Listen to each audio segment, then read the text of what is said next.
Hello বন্ধুরা, আমরা ত্রিকোণমিতির আরেকটি অঙ্কের সমাধান করব। এখানে অঙ্কটি আছে যে cos square theta minus sine square theta সমান 1/√3 হলে cos to the power 4 theta minus sine to the power 4 theta এর মান কত। আচ্ছা, তো এখানে আমরা cos to the power 4 theta minus sine to the power 4 theta এর মান বের করব। তাহলে সুতরাং এখন এটাকে আমরা ভাঙাবো। এটাকে লেখা যায় কি, cos টু দি পাওয়ার 4 কে cos স্কয়ার থিটা এর whole square minus sine to the power 4 কে লেখা যায় সাইন স্কয়ার থিটা এর হোল স্কয়ার।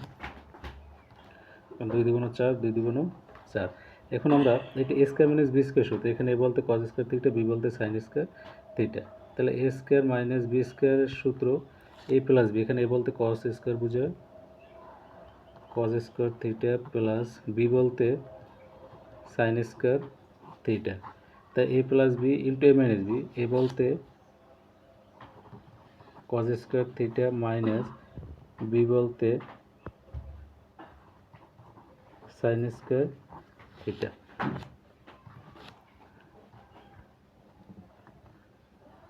এখন এখানে কিন্তু আমাদের cos square theta plus sign square theta, এখানে একটা সূত্র আছে যে sine square plus cos square সমান কত, 1।